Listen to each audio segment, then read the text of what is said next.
हाय बच्चों, आज का जो हमारा चैप्टर है, जो आज हम चैप्टर पढ़ने वाले वो है नेचर्स ट्रेजर, यानी प्रकृति की अमूल्य संपदा। मतलब प्रकृति में कितने हमें हमारे लिए कितनी अमूल्य संपदा है, मतलब हमें कितने सारे ट्रेजर्स मिले हैं। मतलब बहुत सारी इंपॉर्टेंट चीज़ जो हमारी लाइफ के लिए इम्पोर्टेंट है, जो हमारे जीवन के लिए ज़रूरी है।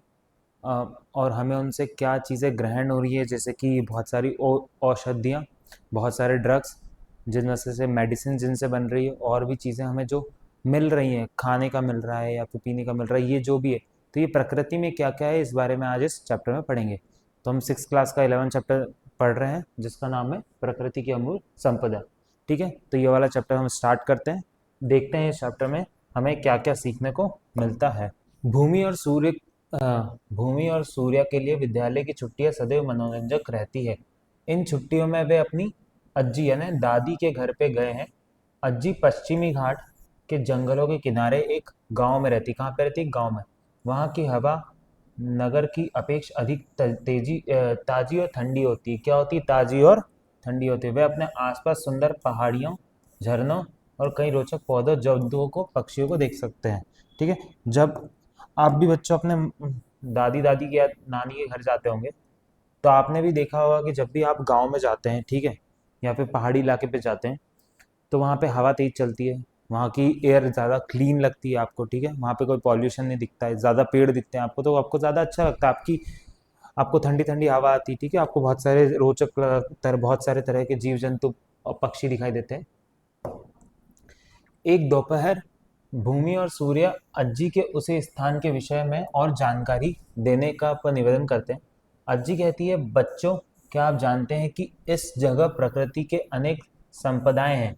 मतलब बहुत सारी चीजें जो हमारे जीवन को समृद्ध बनाती है। क्या करती है? जो हमारे जीवन को समृद्ध बनाती है। यहाँ की हवा शुद्ध है, ताजी एवं स्फूर्तिदायक है। स्फूर्तिदायक मतलब बहुत हेल्दी है हमारे लिए। ठीक है, स्फूर्ति। यहाँ की मृदा यानी सॉइल, हम पहले ही पढ़ चुके इसके बारे में, इतनी उपजाऊ है कि यहाँ विभिन्न प्रकार के जीव जंतु को जीवन प्रदान करती है। इसके अतिरिक्त यहाँ अच्छी धूप आती है, जो अनेक प्रकार के उपयोगी है। विभिन्न प्रकार के वृक्ष भिन्न भिन्न पक्षियों के, कीटों सहित अनेक जंतुओं को भोजन एवं आश्रय प्रदान करते हैं। क्या आप प्रकृति की कुछ संपदा के विषय में सोच सकते हैं? मतलब यहाँ पे क्या है, बहुत है यहाँ पे जीव जंतु है, यहाँ पे बहुत अच्छी सॉइल है यहाँ पे। ठीक है, यहाँ पे धूप अच्छी आती है। ठीक है, विभिन्न प्रकार के वृक्ष भिन्न भिन्न पक्षियों और कीटों सहित अनेक जंतुओं को भोजन प्रदान करते हैं। मतलब जो यहाँ के पेड़ है, वो बहुत सारे पंछियों को क्या करते हैं? भोजन प्रदान करते हैं। जैसे कि ये बैठी है सूर्या भूमि की दादी अज्जी, यहाँ पे बैठी हुई है। ठीक है, इनका घर है, कितने पेड़ पौधे हैं, यहाँ पे पंछी हैं। ठीक है, यहाँ पे गाय हैं, यहाँ पे पूरे खेत वेत हैं बहुत सारे। तो इससे क्या पता लगता है उन्हें कि कितनी अच्छी जगह है यहाँ पे। मतलब बहुत ही ज्यादा प्राकृतिक रूप जगह है, जहाँ पे बहुत सारी प्रकृति हमें दिखाई देती है। भूमि ने कहा, अज्जी, हम जल का उपयोग पीने के लिए और साग सब्जी उगाने के लिए करते हैं। अज्जी ने कहा, हाँ, हम इन संपदाओं की आवश्यकता उत्तर जीविका और अपने जीवन को अधिक सुविधाजनक बनाने के लिए होती है। मतलब हम इस चीज़ों का यूज़ क्यों करते हैं? क्योंकि हम संपदा की, हाँ, हमें इन संपदाओं की आवश्यकता उत्तर जीविता और अपने जीवन को अधिक सुविधाजनक बनाने के लिए होती है। मतलब हम इससे क्या कर सकते हैं? हाँ, हमारे सर्वाइवल के लिए है ये। मतलब हमें जीने के लिए ज़रूरी है और सुविधाजनक है। मतलब ये बहुत सारी हमें चीज़ें प्रोवाइड करती है। प्रकृति की इन संपदाओं के बिना पृथ्वी किसी भी प्रकार का जीवन संभव नहीं है। मतलब अगर प्रकृति नहीं होगी, ठीक है, तो क्या पृथ्वी पे जीवन संभव है? पेड़ पौधे नहीं होंगे, फल फ्रूट नहीं होंगे। पेड़ हमें क्या देखते हैं? ऑक्सीजन देते हैं, फल फ्रूट देते हैं। जानवर भी और चीज़ों में हेल्प करते हैं। ठीक है, ये सब अगर चीज़ें नहीं होंगी, तो हमारा पृथ्वी क्या होगा? पृथ्वी पे जीवन संभव नहीं है। इस सभी प्रकृति के एक भाग है। हम सभी इस प्रकृति का क्या है? एक भाग है। मतलब हम प्रकृति का क्या है? एक भाग है। अज्जी वायु के महत्व को बताती है। वायु, और यह हमारे जीवन के लिए किस प्रकार आवश्यक है। मतलब वो वायु के महत्व को बताती है। वायु यानी यहाँ पे कहा गया हवा, यहाँ भी स्पष्ट करती है। आइए हम वायु के विषय में अधिक जानें। हम क्या करते हैं? वायु के विषय में और अधिक जानते हैं। वायु, एक सुबह भूमि और सूर्य अज्जी के कुछ श्वास संबंधित व्यायाम करते हुए देखते हैं। मतलब श्वास संबंधित मतलब सांस अंदर लेना और बाहर छोड़ना, ठीक है। अज्जी उन्हें भी व्यायाम करने के लिए बुलाती है। वह कहती है, मैं गहरी श्वास ले रही हूँ और बाहर छोड़ रही हूँ। यह क्रिया फेफड़ों में शुद्ध हवा लेने में सहायक है और हमें स्वस्थ शरीर रखती है। मतलब वो क्या कर रही है, बहुत तेज हवा ले रही है, फिर कुछ देर अपने अंदर रखती है, फिर उसके बाद छोड़ रही है। ये क्या होती है, एक व्यायाम होता है, ठीक है, एक एक्सरसाइज होती है जो उसको क्या कर रही है, उसको स्वस्थ रख रही है। भूमि और सूर्या भी अज्जी के साथ बैठ जाते हैं और गहरी श्वास लेने की क्रिया करते हैं। क्या करते हैं, दोनों क्या करते हैं, अपनी दादी के साथ बैठ जाते हैं, मतलब अज्जी के साथ, और गहरी श्वास लेने की क्रिया करते हैं। आगे हम देखते हैं क्या हो रहा है।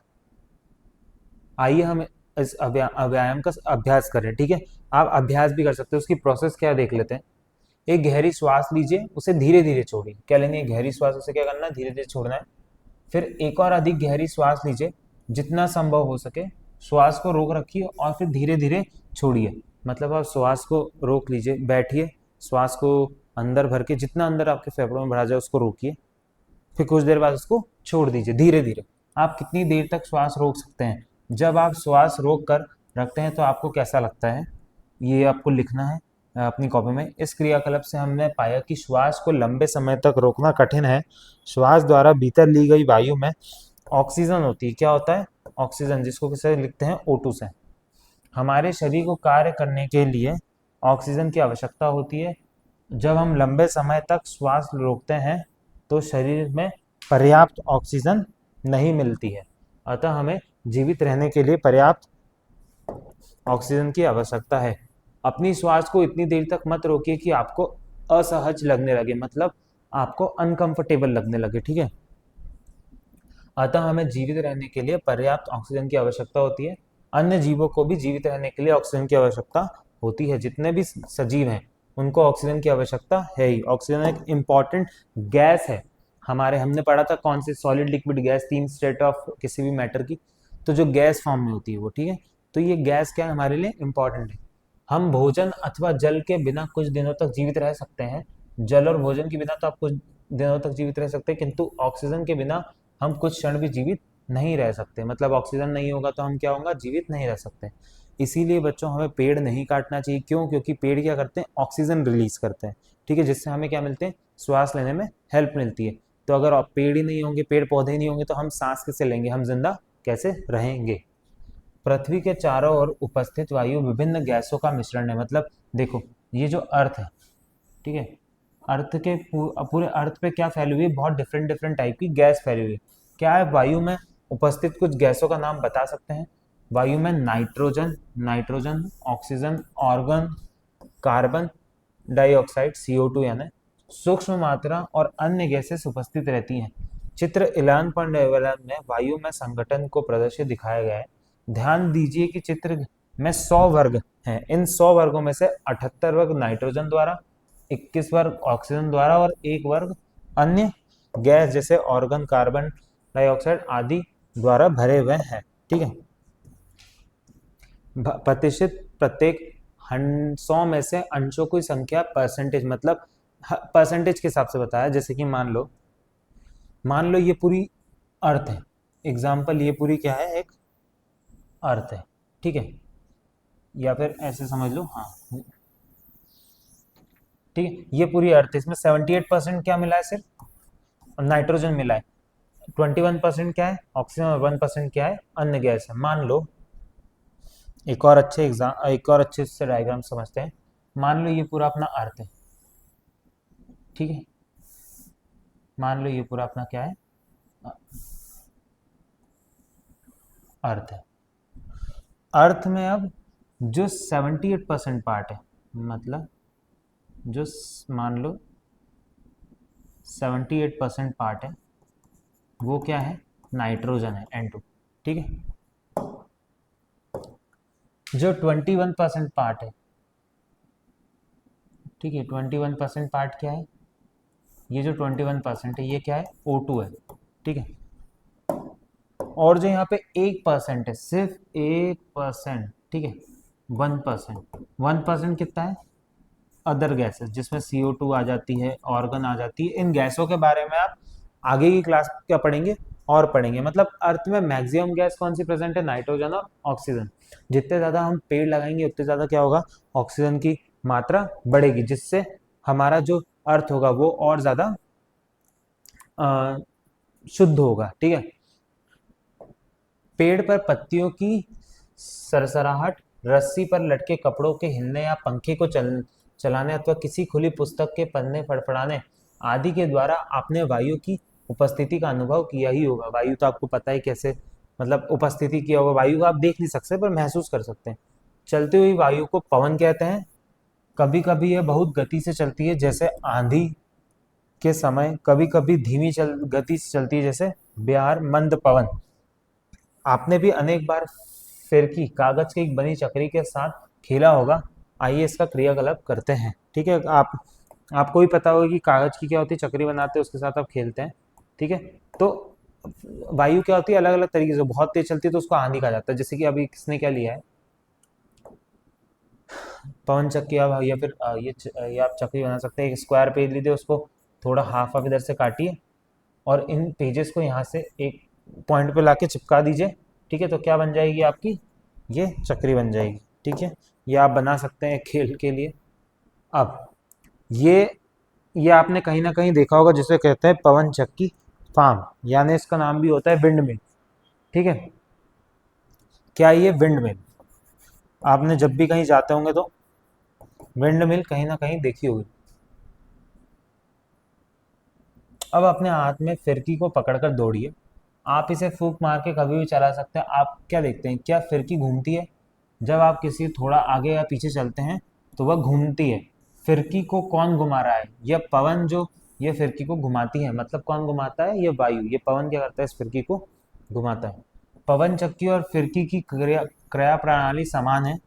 पवन चक्की के पंखों को घुमाती है।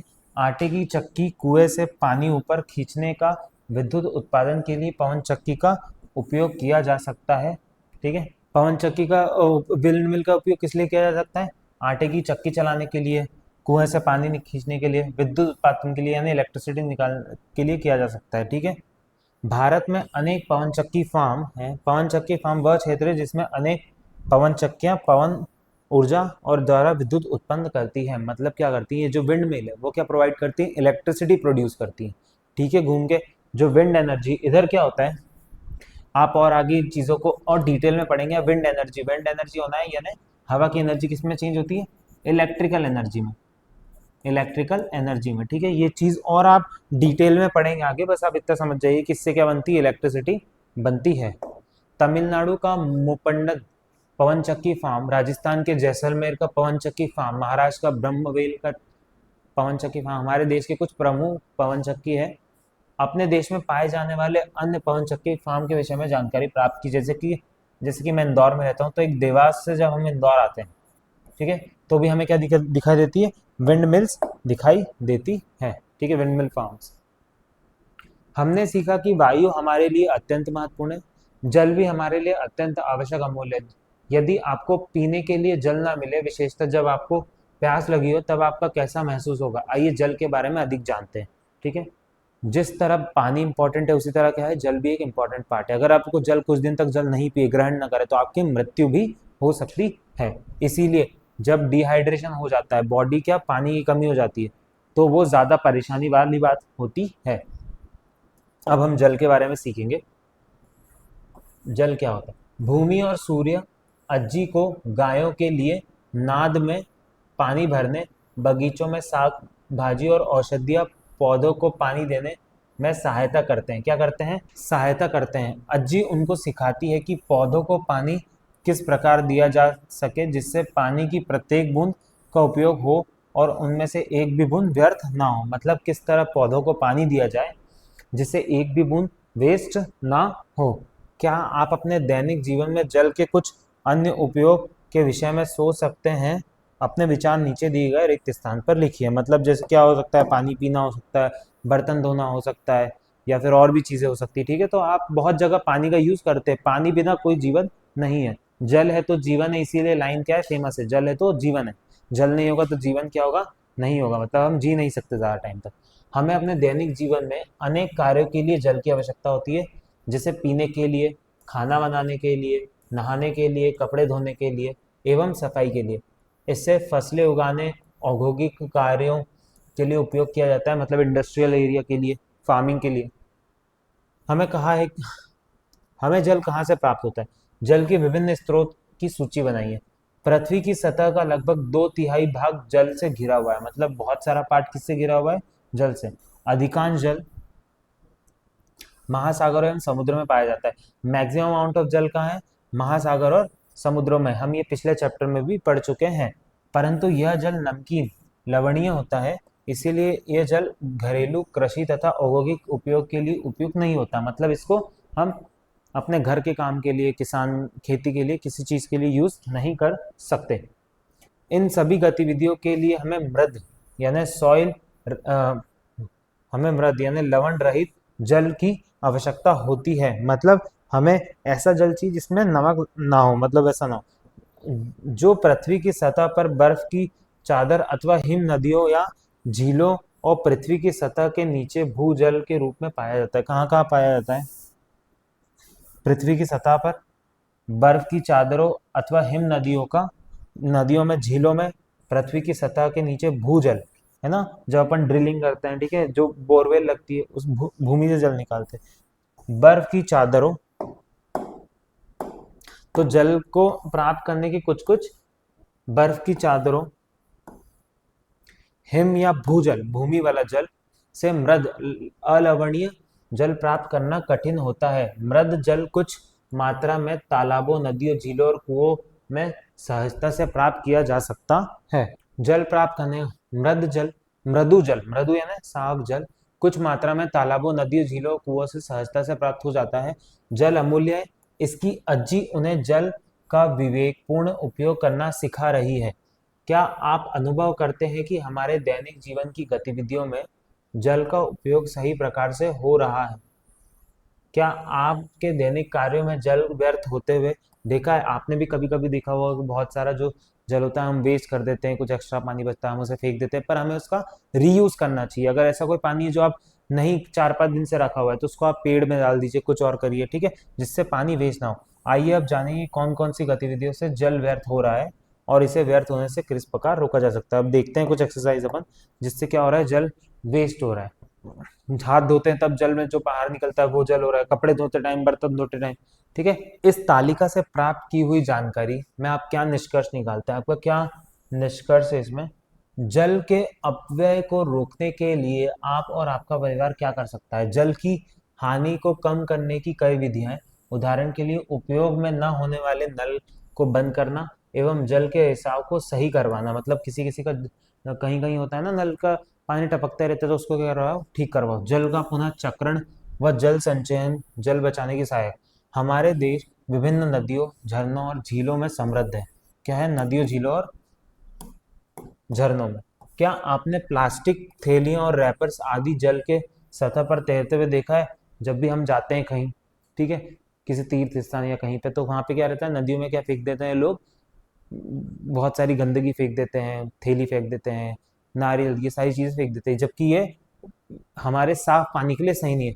हमें मृदु जल के स्रोत में कचरा फेंककर उसको प्रदूषित कर देते हैं और घरों में उद्योगों और घरों से और उद्योग से निकलने वाले अस्पष्ट जल स्रोत से मिलते हैं तो वे जल प्रदूषित करते हैं। मतलब जो इंडस्ट्रियल एरिया से जल निकलता है वो क्या करता है? प्रदूषित करता है। जल को प्रदूषित करने वाले मानवीय गतिविधियां पहचानिए। कक्षा में अपने मित्रों के साथ चर्चा कीजिए इस बात पर कि आप जल प्रदूषण की कम करने के लिए उपाय कर सकते हैं। प्रदूषण जल सजीवों का उपभोग के लिए उपयुक्त नहीं होता। मतलब सजीव यानी जो जीवित प्राणी है उनके लिए जो खराब जल है वो क्या होता है? सही नहीं होता। उस जल को क्या करिए?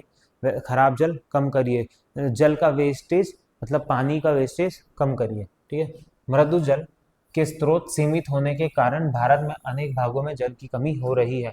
जैसे कि हम हमेशा हर गर्मी देखते हैं कि क्या होता है, जल की क्या होती है? कमी हर साल हमें देखने को मिलती है। तो ये क्यों होती है? क्योंकि हम पानी लगातार वेस्ट कर रहे हैं। जब भी हमें एक्सेस अमाउंट ऑफ पानी मिलता है तो हम क्या करते हैं? उसे वेस्ट करते हैं। हम ये नहीं सोचते कि आगे जाके हमें इसका नुकसान होगा, तो हमें ये चीज सोचकर चलना चाहिए।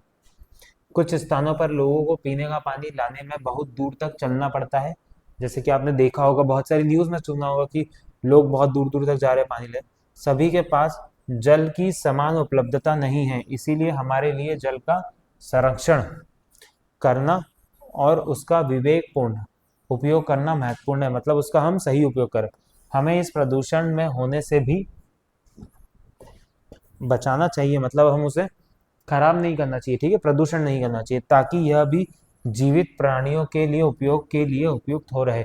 मतलब वो किसके लिए उपयुक्त रहे? जीवित प्राणियों के लिए, जानवर हो सकते हैं, पेड़ पौधे हो सकते हैं, खासकर जानवर। और जल संरक्षण के कौन कौन से विभिन्न विधियां का सोच सकते हैं? मतलब जल संरक्षण के लिए कौन सी विधि सोच सकते हैं? जल संरक्षण के लिए जल संचय एक विधि, बहुत से भवनों के वर्षा जल संरक्षण के लिए, जल बचाने के लिए जल संचयन, मतलब रेन वाटर हार्वेस्टिंग। क्या होता है जल संरक्षण? मतलब रेन वाटर हार्वेस्टिंग एक विधि है, बहुत से भवनों में वर्षा के जल के बाद उपयोग करने के लिए बड़ी मात्रा में एकत्रित और संग्रहित किया जाता है। इसे वर्षा जल संचयन कहा जाता है, मतलब रेन वाटर हार्वेस्टिंग। क्या आप जानते हैं कि वर्षा का जल घरों, आवासीय क्षेत्रों और विद्यालयों में संचित किया जाता है? भारत में वर्षा जल संचय की यह परंपरा सदियों से चली आ रही है। मतलब जो बारिश का जो पानी होता है वो क्या कर सकते हैं? यूज कर सकते हैं। ऐसा एक सेटअप लगाते हैं जिससे जहां भी पानी गिरता है वो क्या हो रहा है, यहाँ पे स्टोर हो जाता है, इस तरह स्टोर हो जाता है, ये एक बकेट में स्टोर हो जाता है। ये क्या होता है, और आगे के लिए क्या कर सकते हैं, इनको यूज कर सकते हैं। उदाहरण के लिए राजस्थान एवं गुजरात में पानी की कमी के कारण जल संचय के लिए बावड़ी एवं बाव बनाए जाते हैं। बावड़ी यानी कुएं कह सकते हो आप, ठीक है, या फिर ऐसा कुछ बना आपने देखा होगा। यहाँ पे क्या होता है, पानी के कारण बारिश के कारण पानी इकट्ठा हो जाता है, जिससे वाटर को सेव करते हैं। कारण संचय के लिए बावड़ी एवं बाव बनाए जाते हैं। इस बावड़ियों में जल संचय की एक अनूठी व्यवस्था है। इनमें से केवल वर्षा का जल बल्कि आसपास की झीलों, तालाबों का, नदियों को रिसने वाला जल भी संचयित होता है। मतलब वहां पे आके क्या मिल जाता है, नदी वाला जल, झीलों वाला। इस हेतु धरती में लंबे गहरे गड्ढे, खाइयों के अंदर की दीवारों पत्थर को के टूटने से इस प्रकार बनी होती है, जिससे इन खाइयों में जल का रिसाव हो सकता है। आप जल संचय की इन पारंपरिक पद्धतियों को अपने आसपास खोजें, इनके बारे में अधिक जानें। अब जाइए, देखिए, ठीक है, जैसे कि ये एक जल की बावड़ी बनी हुई है ना। तो आप जब भी कहीं जाएंगे तो आपको ये ऐसे वो दिखेंगे, या फिर आपको कहीं कुएं दिखेंगे। प्रत्येक वर्ष 22 मार्च को विश्व जल दिवस मनाया जाता है। इसका महत्व पता लगाएं। जब भी 22 मार्च को क्या मनाया जाता है? जल दिवस। तो इसके बारे में जानिए, इसके बारे में समझिए। जल की विविध अवस्थाओं की यात्रा नामक अध्याय से हमने चक्र के बारे में सीखा। मतलब हमने क्या सीखा था? वाटर साइकिल सीखा था, ठीक है। सूर्य जल वाष्पीकरण के महत्वपूर्ण भूमिका निभाता है। क्या आपने कभी अपनी माँ या दादी को कई दिनों तक सूर्य की गर्मी में कटे हुए कच्चे आमों को सुखाते हुए देखा? आइए सूर्य की प्राप्त ऊर्जा के विषय में अन्वेषण करें और जानें, मतलब उसके बारे में पढ़ते हैं और समझते हैं कि वो क्या है, ठीक है। सूर्य की ऊर्जा, सूर्य की ऊर्जा भी हमारे जो अर्थ है उसके लिए क्या है, बहुत इंपॉर्टेंट है, हमारे शरीर के लिए इंपॉर्टेंट है। सूर्य की ऊर्जा से हमें एक विटामिन मिलता है। कौन सा विटामिन मिलता है? हमें मिलता है विटामिन डी, ठीक है। हम पहले वाले चैप्टर्स में पढ़ चुके हैं विटामिन और मिनरल्स में, कि हमें सूर्य की किरण से क्या मिलता है? Vitamin D. यानी सूर्य हमारे लिए बहुत इंपॉर्टेंट है। सूर्य, भूमि और सूर्य दोपहर की कड़ी धूप वाले दिन अज्जी को मिर्ची सुखाने में सहायता कर रहे हैं। अज्जी ने कहा, हमें इन्हें सुखाने के लिए सूर्य की गर्मी का उपयोग करते हैं। जब ताजा लाल मिर्ची उपलब्ध ना हो तो हम इसे सूखी मिर्ची का उपयोग कर सकते हैं। मैं आपको घर ले जाने के लिए भी कुछ सुखाई हुई मिर्ची दूंगी। क्या आप जानते हैं कि पृथ्वी पर ऊर्जा का मुख्य स्रोत सूर्य है? सभी पौधे और जंतु इस पर निर्भर है। जितने भी पौधे और जंतु है किस पे निर्भर है? सूर्य पे। हम भी किस पे निर्भर है? सूर्य पे, क्योंकि हमें भी एनर्जी सूर्य से मिलती है, बहुत सारे विटामिन मिनरल्स मिलते हैं। दूसरा, विटामिन मिलते हैं मतलब, और दूसरा, पेड़ पौधे जो अपना खाना बनाते हैं, फोटोसिंथेसिस प्रोसेस होती है जिससे पेड़ अपना खाना बनाते हैं, वो भी कब हम बनाते हैं? जब सूर्य दिखता है उन्हें, ठीक है, जब सूर्य की किरण उन पे पड़ती है। ऐसा हम विभिन्न कार्यों के लिए सूर्य की ऊष्मा, गर्मी व प्रकाश का उपयोग करते हैं। वे कौन सी गतिविधियां हैं जिनके लिए हम ऊष्मा और प्रकाश की आवश्यकता होती है? आजकल देखा होगा, हम हमारे लिए भी क्या बना रहे हैं? सोलार एनर्जी बना रहे हैं, ठीक है, जो किसके एनर्जी से बनता है? सूर्य की एनर्जी से बनता है।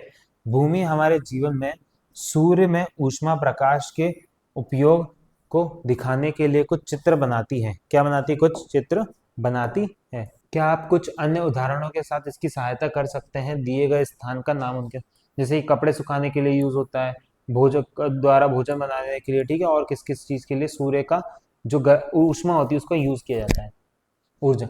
एक दिन दोपहर में भूमि सूर्य अज्जी के घर के पास, आज हम ये भी करते नहीं, मैदान से गुजरते हैं जहां उन्हें घास चरती हुई एक गाय दिखाई देती है। वे सूर्य की ऊर्जा का मुख्य स्रोत होने के बात कर रहे हैं। आगे दिए गए वार्तालाप में ध्यान से पढ़िए और उत्तर दीजिए। ठीक है, आगे की चीजों को हम देखते हैं कि हमें और क्या बोल रहा है। इस गाय को देखो, यह घास खा रही है और इसे ऊर्जा प्राप्त कर रही है। नहीं, मुझे लगता है कि इस गाय को ऊर्जा सूर्य से मिल रही है। मतलब किससे मिल रही है? सूर्य से। गाय धूप में खड़ी है, परंतु इसका अर्थ यह नहीं कि इसे सूर्य से ऊर्जा मिल रही है। गाय घास खा रही है। घास बढ़ने के लिए सूर्य के प्रकाश की आवश्यकता होती है। ठीक है, घास को बढ़ने के लिए किसकी आवश्यकता होती है? सूर्य के प्रकाश। अतः ऊर्जा का मुख्य स्रोत क्या है? सूर्य है। इस प्रकार गाय को सूर्य से ऊर्जा प्राप्त हो रही है। हम एक, मतलब ये एक दूसरे से क्या है? इंटरकनेक्टेड है। अगर मान लो ये घास ही नहीं होगी तो गाय खाएगी क्या? ठीक है, तो इसलिए सूर्य भी क्या एक इंपॉर्टेंट भूमिका निभाता है। सूर्य का प्रकाश पौधों को भोजन तैयार करने में सहायता करता है। मैंने पहले ही बता चुका हूँ, सूर्य पृथ्वी पर सभी सजीवों को ऊष्मा, गर्मी और प्रकाश प्रदान करता है। यह ऊर्जा का मुख्य स्रोत है। क्या? भारत में अनेक परिवार में सूर्य प्रकृति कृतज्ञता व्यक्त करने के लिए सुबह सुबह सूर्य को जल अर्पित किया जाता है। क्या किया जाता है? सूरज को क्या किया जाता है? जल अर्पित किया जाता है। जैसे कि यहाँ पे देखो, आजकल क्या यूज किया जाता है? सोलर एनर्जी का यूज किया जाता है। किसके लिए? सूर्य के लिए, सौर एनर्जी के उपयोग, जिससे इलेक्ट्रिसिटी का मतलब इलेक्ट्रिसिटी जिससे बनती है। ठीक है, क्या आपने छतों, विद्युत के खंभों के ऊपर या ट्रैफिक सिग्नल के सौर पैनल देखे हैं? सौर पैनल सौर ऊर्जा के एकत्रित करते हैं, यानी सोलर एनर्जी को विद्युत उत्पन्न करने के लिए, यानी इलेक्ट्रिसिटी। सूर्य से प्राप्त ऊर्जा का उपयोग सोलार कुकर में खाना बनाने अथवा सोलार जल ऊष्मा गर्म करने के लिए भी किया जा सकता है। ठीक है, सोलार कुकर में खाना बनाने के लिए और पानी गर्म करने के लिए भी किया जा सकता है। ठीक है, आगे, सूर्य के बिना पृथ्वी पे जीवन की कल्पना नहीं की जा सकती। मतलब सूर्य नहीं होगा तो पृथ्वी पे जीवन असंभव है। पृथ्वी का सूर्य ही ऊर्जा का मुख्य स्रोत है। पौधे सूर्य से प्राप्त ऊर्जा द्वारा भोजन बनाते हैं। विभिन्न जीव जंतु पौधे को खाते हैं और विकसित होते हैं। अगर पौधे नहीं होंगे तो जीव जंतु विकसित कैसे करेंगे? हम पौधों और जीव जंतुओं दोनों से भोजन प्राप्त करते हैं। जैसे कि हम गाय से दूध लेते हैं, ठीक है, और पौधों से हम सब्जियां लेते हैं। पृथ्वी पर यह चक्र सूर्य के कारण ही संभव है। अतः हम सभी ऊर्जा के मुख्य स्रोत सूर्य पर निर्भर करते हैं। विविध प्रकार के पौधे और जीव जंतु कहाँ पाए जाते हैं? आइए खोजें। ठीक है, अब हम वन के बारे में जानते हैं। हमारे लिए जितना इम्पोर्टेंट है कि हम, हमारे लिए बहुत इम्पोर्टेंट है कि हम फॉरेस्ट यानी वन को क्या करें? सेफ रखें, सेव करके रखें। अब नेक्स्ट टॉपिक क्या है? वन है, यानी फॉरेस्ट। फॉरेस्ट भी क्या है? एक इम्पोर्टेंट पार्ट है इस प्रकृति का। एक सुबह अज्जी सैर के लिए घूमते हुए सूर्य को जंगल में ले जाती है। वहां उन्हें विभिन्न प्रकार के पौधे, झाड़ियां और वृक्ष मिलते हैं। पौधे, झाड़ियां और वृक्ष, हम तीनों में डिफरेंस क्या है ये पहले देख चुके हैं पिछले चैप्टर में। अज्जी बताती है कि वन विभिन्न प्रकार के पौधों के संघन वृद्धि वाले बड़े क्षेत्र होते हैं। रास्ते में वे भूमि पर गिरे हुए कुछ कंकड़ के आंवले का नाम इकट्ठा करते हैं। अज्जी उन्हें बताती है कि, क्या बताती है अज्जी उन्हें? गांव में पेड़ों से फल न तोड़ने की परंपरा है। उन्हें पशु और पक्षियों के खाने के लिए छोड़ दिया जाता है। आप अपने मित्रों पर से चर्चा करें कम से कम 5 उत्पादनों की एक सूची जिन्हें वनों में प्राप्त किया जाता है। जैसे कि फल हो सकते हैं, है ना, फूल हो सकते हैं, कुछ लकड़ी हो सकती है, बहुत सारी चीजें उत्पन्न की जाती है। कहाँ से? औषधियाँ होती है जो उत्पन्न, कुछ कुछ औषधियाँ होती है जो उत्पन्न ली जाती है हमें किससे? वन से हमें प्राप्त होती हैं। इसके बारे में हम और जानेंगे कि वन होता क्या है और इससे हम क्या समझ सकते हैं। पक्षियों और कीटों सहित कई जंगली जंतुओं के लिए वन एवं प्राकृतिक आवास भी है। वह उन्होंने भोजन आश्रय प्रदान करता है, भोजन प्रदान करता है। प्रकृति के प्रत्येक जीव उत्तरजीविता के लिए अन्य जीवों पर निर्भर करता है, मतलब एक जीव दूसरे जीवों पर निर्भर करता है। जीवों में विविधता प्रत्येक जीवित प्राणी के लिए भोजन सुनिश्चित करती है। पिछले कुछ वर्षों से बड़े पैमाने पर पेड़ों की कटाई जैसी मानवीय गतिविधियों के कारण वन क्षेत्र लगातार कम हो रहा है। जैसे ही क्या हो रहा है आजकल, आजकल जो हो रहे हैं पेड़ वेड़ क्या कर रहे हैं, काटे जा रहे हैं। बहुत सारे पेड़ों को क्या करा जा रहा है, काटा जा रहा है। बहुत सारे फॉरेस्ट को काटा जा रहा है। क्यों? अगर पेड़ पौधे हम काटेंगे तो हमें क्या नहीं मिलेगी, ऑक्सीजन नहीं मिलेगी, जिस वजह से हम कम समय तक जीवित रह पाएंगे और बाकी जो और भी जीव जंतु उनके लिए भी क्या होगा, नुकसान होगा। एक नए वन को उगाने या किसी लुप्त हुए वन को पुनर्स्थापित करने के लिए कई वर्ष लग जाते हैं। अतः हमें नए वनों को दोबारा उगने के लिए पर्याप्त समय देना चाहिए और इसके लिए हमें उनका संरक्षण और दायित्व पूर्वक उपयोग करना चाहिए। मतलब हमें उसका सही उपयोग करना चाहिए और उसको सेव करना चाहिए। ठीक है। वन महोत्सव पूरे देश में जुलाई में महीने में मनाया जाता है। यह एक सप्ताह एक चलने वाला कार्यक्रम है। उस उत्सव के दौरान नए पौधे और पेड़ लगाए जाते हैं और वनों का सम्मान करने के लिए जागरूकता पैदा की जाती है। एक बहुत अच्छा मैं आपको एक कहानी सुनाता हूँ। भारत में प्राचीन काल से ही वनों का आदर, रक्षण और संरक्षण करने की परंपरा रही है। मतलब पेड़ों को बचाना। पवित्र उपवनों के बारे में आप पहले भी सजीव जगत पे विविधता पाठ में पढ़ चुके हैं। ठीक है, इस चैप्टर में पढ़ चुके हैं। पेड़ों की कटाई को रोकने का इस प्रकार वनों के बचाने के लिए सामान्य लोग द्वारा प्रयास किए गए प्रसिद्ध चिपको आंदोलन, एक बहुत बड़ा बहुत फेमस आंदोलन था चिपको आंदोलन, जिसमें क्या हुआ था पढ़ते हैं। चिपको प्रसिद्ध चिपको आंदोलन ऐसा ही प्रयास था। इसकी शुरुआत 1970 के दशक में उत्तराखंड, तत्कालीन उत्तर प्रदेश में हुई। मतलब उस टाइम उत्तर प्रदेश था। इस आंदोलन के स्थानीय महिलाओं ने बढ़ चढ़कर भाग लिया और पेड़ों को कटने से बचाया, जिसके लिए उन्होंने पेड़ों को घेर लिया था। कैसे कर लिया था उन्होंने? पेड़ों को इस तरह घेर लिया था जिस तरह पेड़ों को कटने से बचाया। तो हमें भी क्या करना चाहिए? कुछ मूर्ख लोग हैं जो इसको काटना चाहते हैं, तो हमें उनको बचाना चाहिए। इसका उद्देश्य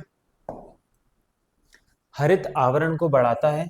आप भी समुदाय वन महोत्सव की योजना बना सकते हैं। भूमि और सूर्य ने जंगलों घूमने के दौरान देखा कि जमीन पर बहुत सारी पत्तियां हैं और मृदा की नमी दिखाई दे रही है। अज्जी ने बताया कि पौधों की जड़ें मृदा को जकड़कर रखती हैं, मतलब सॉइल को जकड़कर उससे बहने से रोकती हैं। पेड़ों को गिरने वाली पत्तियां सड़ जाती हैं और मृदा को पोषक तत्वों से समृद्ध करती हैं। मतलब क्या होती हैं, जो पत्तियां रहती हैं वो सड़ जाती हैं और किसको प्रोवाइड करती हैं? सही चीजें, मतलब पोषक तत्व किसको प्रोवाइड करती है? सॉइल को। इस मृदा का उपयोग नए पौधों और पेड़ों को उगाने के लिए किया जाता है। मतलब नए पेड़ पौधे इससे क्या होते हैं? उगते हैं। प्रकृति का यह पुनर्चक्रण एक उदाहरण है। आइए हम मृदा के बारे में अधिक विस्तार से जानें। ठीक है, अब हम किसके बारे में जानेंगे? मृदा के बारे में, यानी सॉइल के बारे में, चट्टानों के बारे में और खनिज के बारे में। मतलब सॉइल, रॉक्स और मिनरल। सॉइल, रॉक्स और मिनरल्स जो हमें पेड़ पौधों से मिलते हैं ना, रॉक्स और सॉइल। भूमि सूर्य ऊर्जा और अजी जंगल के घर वापस आते हैं। भूमि और सूर्य कुछ सागों के पौधे लगाने के लिए बगीचे में मृदा तैयार करने के लिए अज्जी की मदद करते हैं। अज्जी उन्हें धीरे से मिट्टी के खोदने और मिट्टी की गट्ठों को ढीला करने के लिए कहती है। मतलब उनको छोटा करने के लिए, है ना। सजीव विशेषताओं का अन्वेषण अध्याय में आप पहले ही पढ़ चुके हैं कि पौधों के लिए पर्याप्त विकास के लिए मृदा के कणों के बीच की जगह न केवल पर्याप्त वायु प्रदान करती है बल्कि जड़ों को भी स्वस्थ रखती है। यानी जड़ों को क्या रखती है? स्वस्थ रखती है, उनको सही रखती है, जड़ों को भी आसानी से बढ़ने देती है। भूमि और सूर्य को मृदा के छोटे छोटे कंकड़, पौधे की जड़ और कुछ केचुए भी दिखाई देते हैं। केचुए एक छोटा सा कीट होता है। ठीक है, क्या आप समझते हैं कि केचुए मृदा को उलटने पलटने और ढीला करने में सहायता करते हैं? जब तक भूमि, सूर्य, अज्जी और सहायता करते हैं, आइए क्रियाकलाप करके स्वयं प्रयोग करें। विभिन्न स्थानों की मृदा को छूने के उपरांत अपने हाथों को अच्छी तरह धोना याद रखें। कभी कभी जिस मृदा में कचरा होता है उसे ऐसे कीटाणु होते हैं जो हमारे लिए हानिकारक हो सकता है। मतलब आप भी जब भी किसी ऐसी मृदा को छुए तो क्या करें, अपने हाथ धोएं। ठीक, अपने घरों और विद्यालयों के आसपास के विभिन्न क्षेत्रों में मृदा के नमूने एकत्रित करें। अनुमान लगाएं कि विभिन्न मृदाओं को क्या क्या हो सकता है। मृदा के प्रत्येक नमूनों को ध्यानपूर्वक अवलोकन करें। ठीक है, अपने घरों के आसपास जाएं, उसकी मिट्टी देखिए, खेत पे जाएं, खेत की मिट्टी देखिए, ग्राउंड पे जाए उसकी मिट्टी देखिए और देखिए कि क्या क्या डिफरेंस है। ठीक है, उसके बाद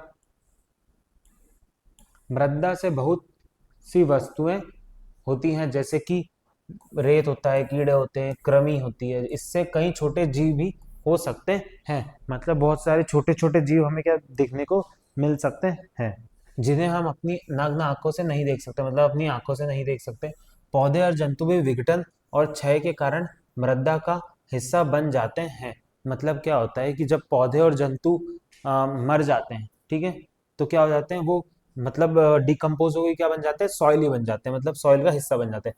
विभिन्न स्थानों में एकत्रित किए गए मृदा नमूने अलग अलग रंगों के हो सकते हैं, क्योंकि उनमें विभिन्न पदार्थ की उपस्थिति होती है। जैसे कि हमने सुना होगा रेड सॉइल होती है, ब्लैक सॉइल होती है, ठीक है, और भी तरह की सॉइल्स अलग अलग होती है, और हर एक का काम क्या होता है, अलग अलग काम होता है।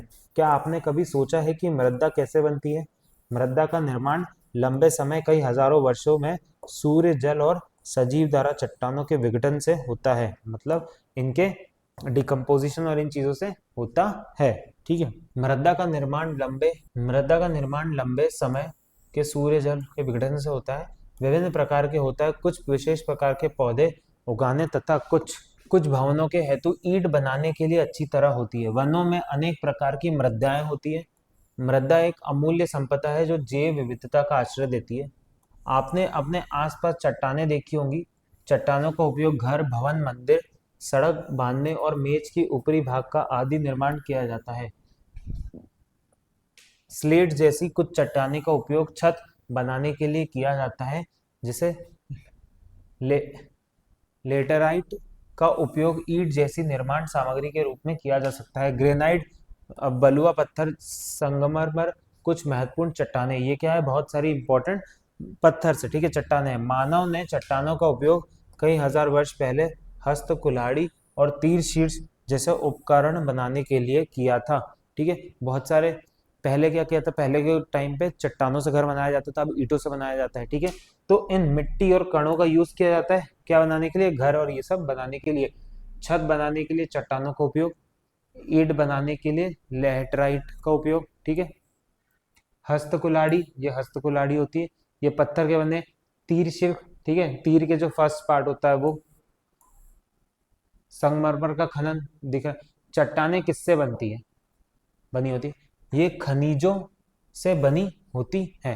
ठीक है, ये किससे बनी होती है, मिनरल से बनी होती है। जब भी हम अर्थ के अंदर डिग करते हैं, मतलब गड्ढा अंदर तक जाते, तो हमें बहुत सारे मिनरल्स मिलते हैं, तो वो किस लिए मिलते हैं, इसी से मिलते हैं। एल्यूमिनियम, सोना, तांबा, लोहे जैसी महत्वपूर्ण धातुएं खनिजों से प्राप्त की जाती है। खनिजों का उपयोग वायु यान, कार, आभूषण प्रधान, विद्युत और इलेक्ट्रिसिटी के उपकरण में किया जाता है। उदाहरण के लिए हम, ठीक है, बहुत सारे क्या मिलते हैं हमें, मिनरल्स मिलते हैं, किसके अंदर से, अर्थ के अंदर से। उन्हें हर एक अलग अलग चीज के लिए यूज किया जाता है। सोना, चांदी, जितने भी मेटल्स होते हैं हमें कहाँ से मिलते हैं, अर्थ के अंदर से मिलते हैं। सामान्य मोबाइल फोन में उपयोग करते समय निर्माण 1 दर्जन खनिजों का उपयोग होता है, जैसे सोना, चांदी, तांबा, कोबाल्ट आदि। इन सब का यूज कहा जाता है। अब बहुत सारी इलेक्ट्रिक अप्लायंसेस में भी क्या किया जाता है, यूज किया जाता है। चट्टान मानव जीवन के एक महत्वपूर्ण भूमिका निभाती है। इनके पूर्ण निर्माण से हजारों से लाखों वर्ष लग जाते हैं, इसलिए इनका संरक्षण और उपयोग दायित्वपूर्वक करना आवश्यक है। क्या आप जानते हैं कि चट्टानों और खनिजों में एक स्थान दूसरे स्थान तक कैसे पहुंचाया जाता है? परिवहन के लिए हमें जिस वाहनों का उपयोग करते हैं, उनमें अधिकांश वाहन जीवाश्म ईंधन का उपयोग करते हैं। आइए जीवाश्म ईंधन के बारे में अधिक जाने। मतलब किस चीज का यूज करते हैं, फॉसिल फ्यूल्स का। फॉसिल फ्यूल्स यानी पेट्रोल हो गया, डीजल हो गया, ठीक है, ये सब। क्रूड ऑयल हो गया, क्रूड ऑयल से और भी चीजें बनती है, तो ये जैसे सूर्य, विभिन्न प्रकार के वाहन अलग अलग ईंधन स्टेशन पे क्यों जाते हैं? इसका कारण यह है कि वे विभिन्न प्रकार के ईंधन का उपयोग करते हैं उदाहरण के लिए पेट्रोल और डीजल। सामान्यतः किसी प्रकार के ईंधन का उपयोग अधिक होता है। वाहनों के लिए पेट्रोल और डीजल दो सबसे अधिक उपयोगी किए जाने वाले ईंधन है। पेट्रोल तथा डीजल मिट्टी का पेट्रोलियम से प्राप्त होता है। कहाँ से प्राप्त होता है? पेट्रोलियम से। प्राकृतिक गैस कोयले और पेट्रोलियम को आमतौर पर जीवाश्म ईंधन यानी फॉसिल फ्यूल कहा जाता है। वे मूलतः पृथ्वी के भीतर सूक्ष्म जीवों और पौधों के दब जाने से पेट्रोलियम, प्राकृतिक गैस और कोयले में परिवर्तित हो जाते हैं। इन ईंधनों को बनने में लाखों वर्ष लग जाते हैं। कितने वर्ष लगते हैं? लाखों वर्ष लग जाते हैं। प्राकृतिक गैस का उपयोग भोजन बनाने के लिए, विद्युत उत्पादन के लिए किया जाता है। आजकल इसका उपयोग वाहनों की संपीड़ित प्राकृतिक गैस सीएनजी के रूप में ईंधन की तरह किया जाता है। मतलब किया जाता है, सीएनजी का भी यूज किया जाता है, किस लिए? गाड़ी चलाने के लिए। यह पेट्रोल या डीजल की तुलना में अधिक स्वच्छ ईंधन है। कोयला का उपयोग मुख्य रूप में विद्युत उत्पादन के लिए यानी इलेक्ट्रिसिटी के लिए कोयले के रूप में किया जाता है। यह भारत के कई भागों में पाया जाता है। प्रमुख कोयला का उत्पादन राज्यों का पता लगाइए। आपने देखा ही होगा, बहुत सारे राज्य क्या करते हैं? कोयला उगता है, कोयले की खदान होती है, क्योंकि वहां से क्या मिलती है? इलेक्ट्रिसिटी मिलती है, मतलब इलेक्ट्रिसिटी बनाई जाती। कोयले, लकड़ी और गोबर के उपलों का ईंधन के रूप में प्रयोग पहले भोजन बनाने के लिए किया जाता था। अब प्रदूषण कम करने वाली प्राकृतिक गैस एवं द्रव पेट्रोलियम एलपीजी धीरे धीरे इनका स्थान ले रही है। अब पहले क्या करते थे? बहुत सारी कंडे का यूज किया जाता था, बहुत सारी चीजों का यूज किया जाता था, पर पॉल्यूशन होने के कारण अब किसका यूज करते हैं? एलपीजी का यूज किया जाता है। ठीक है, आगे पढ़ते हैं। जैसे कि ये प्राकृतिक गैस, पेट्रोल, कोयला, ठीक है, ये सब चीजें यूज होती हैं। जीवाश्म ईंधन सीमित मात्रा में उपलब्ध है, बहुत सीमित मात्रा में क्या है? उपलब्ध है। यदि हम जीवाश्म ईंधन का उपयोग वर्तमान में इसी प्रकार सतत रूप में करते रहे तो शीघ्र जीवाश्म ईंधन समाप्त हो जाएगा। ऐसी स्थिति में बचने के लिए हमें ऊर्जा के वैकल्पिक स्रोत खोजने होंगे। जीवाश्म ईंधन के जलाए जाने पर धुआं और कार्बन डाइऑक्साइड गैस उत्पन्न होती। क्या होती? कार्बन डाइऑक्साइड गैस उत्पन्न होती, जो हमारे शरीर के लिए क्या है? हार्मफुल है। और भी गैसेस जो हमारे शरीर के लिए हार्मफुल है, जो वायु को प्रदूषित करती हैं। परिवहन और घरेलू ईंधन के लिए जीवाश्म ईंधन अत्यधिक निर्भर के परिणाम स्वरूप बड़े पैमाने का वायु प्रदूषण हुआ है। मतलब इनसे क्या होता है? वायु प्रदूषण होता है। अब हम जीवाश्म ईंधन के संरक्षण के बारे में कुछ योगदान दें। निकट स्थानों तक पैदल या साइकिल से जाएं, मतलब जितना पास चीजें जगह उससे कहा जाए पैदल या साइकिल से जाएं। सार्वजनिक वाहनों का उपयोग करें। कुछ अन्य विधियां सुझाएं, मतलब जो पब्लिक ट्रांसपोर्ट है किसका करें? उसका यूज करें। ठीक है। प्राकृतिक संसाधन नवीनीकरणीय और अनवीनकरणीय, मतलब नेचुरल रिसोर्सेज, रिन्यूएबल और नॉन। क्या है प्राकृतिक? नेचुरल रिसोर्सेज, जो हमें रिसोर्स नेचुरल, एक है रिन्यूएबल मतलब जो रीयूज करे जाते हैं, एंड नॉन रिन्यूएबल। प्रकृति की निधि हमारी आवश्यकताओं को पूरी करती है। वे प्रकृति पर जीवन को बनाए रखने के लिए आवश्यक संसाधन है। ठीक है, जो भी नेचुरल ट्रेजर्स है, ठीक है, वो हमारी जो नीड होते हैं उसको क्या करते हैं? पूरी करते हैं। ठीक है, वो इसेंशियल चीज है हमारा जीवन जीने के लिए। उदाहरण के लिए हमें सूर्य की ऊष्मा, प्रकाश, नदियों के जल, पौधों, जंतुओं, भोजन प्राप्त होता है। ये संसाधन जिन्हें हम प्रकृति से प्राप्त करते हैं इन्हें प्राकृतिक संसाधन कहते हैं। मतलब नेचुरल रिसोर्सेज जो हमें नेचर से प्राप्त होते हैं वो क्या होते हैं? नेचुरल रिसोर्सेज होते हैं। हम अपनी सुविधा अनुसार प्राकृतिक संसाधनों का उपयोग बहुत सी उपयोगिता वस्तु बनाने के लिए करते हैं। उदाहरण के लिए विद्युत बल्ब, फर्नीचर, पैनल, साइकिल आदि हमारे जीवन की सुविधाजनक बनाते हैं। इस प्रकार हम सभी संसाधनों जिन्हें मानव द्वारा निर्मित किया जाता है उन्हें मानव निर्मित संसाधन कहते हैं। मतलब ह्यूमन मेड रिसोर्सेज। ठीक है, ह्यूमन मेड क्या होते हैं? रिसोर्सेज होते हैं। जो ह्यूमन से बना है वो क्या होते हैं? Human made resources. आपने विभिन्न प्राकृतिक संसाधनों, वायु, जल, ऊर्जा, मृदा, चट्टाने, खनिजों, ईंधनों के विषय में जानकारी प्राप्त की। समय के साथ इनमें से कई प्राकृतिक संसाधन प्राकृतिक प्रकृतियों द्वारा अनुप्रभावित हो जाते हैं। मतलब बहुत सारे पुनर्भृति मतलब खत्म हो जाते हैं। यदि आपको याद है, अज्जी ने भूमि और सूर्य में बताया था कि केवल वही नैलिकाई आंवले उठाए जो भूमि पर गिरे हुए हैं यह बात सुनिश्चित करती है कि अन्य जंतुओं और पक्षियों के लिए पर्याप्त फल उपलब्ध हो। जंतुओं और पक्षियों के मल निकलने बीज नए पौधे उगाने सहायक होते हैं। यद्यपि इस प्रक्रिया के नए पौधे फल मिलने से कुछ वर्षों का समय लगता है, मतलब थोड़ा टाइम लगता है। अतः संसाधन जिनका उचित समयावधि के भीतर नवीनकृत, पुनः पूर्ति अथवा पुनर्स्थापित हो, उन्हें नवीनीकरण संसाधन कहते हैं। ठीक है, जो दोबारा डेवलप होके जल्दी बन जाते हैं, जैसे कि पेड़ पौधे हो गए, फल फ्रूट हो गए, ये सब क्या होती है, रिन्यूएबल चीज होती है। वायु, जल और वन नवीनकरणीय प्रकृति संसाधन, मतलब वायु, जल और वन ये दोबारा स्थापित हो सकते कुछ टाइम में। प्रकृति उनका नवीनकरण कर देती है। हमें अपने प्राकृतिक संसाधनों में विवेकपूर्ण उपयोग करना चाहिए। ठीक है, जितना हमारी जरूरत है उतना ही क्या करना चाहिए, हमें यूज करना चाहिए। दूसरे शब्दों में जीवात्म ईंधन निर्मित के लाखों वर्ष लगते हैं। ठीक है, जो फॉसिल फ्यूल होता है उसमें क्या लगते हैं, बहुत सारे करोड़ों और लाखों वर्ष लगते हैं। सीमित मात्रा में पाए जाते हैं और एक बार उपयोग करने के बाद क्षीण हो जाते हैं, मतलब खत्म हो जाते हैं। ये उचित समयावधि के भीतर उत्पन्न नहीं होते और ना ही इनके पुनः पूर्ति होती है, मतलब इन्हें पुनः बनाया नहीं जा सकता। अनवीनकरण संसाधन कहते हैं, मतलब नॉन रिन्यूएबल सोर्स, जो कि जल्दी खत्म हो जाते हैं, मतलब खत्म होके फिर कभी बनाए नहीं जा सकते, मतलब उसमें लाखों करोड़ों साल लगते हैं। अन्वीकरण प्रकृति संसाधनों के उदाहरण खनिज, मृदा, चट्टाने, कोयला, ये सब क्या है, नॉन रिन्यूएबल रिसोर्सेस हैं। हमारे उपयोगिक संसाधन, मतलब रिसोर्सेज वी यूज। यह भूमि सूर्य के लिए अपनी अज्जी के घर रोमांचक छुट्टी के बाद घर लौटने का समय है। उनकी अम्मा उन्हें लेने आई है।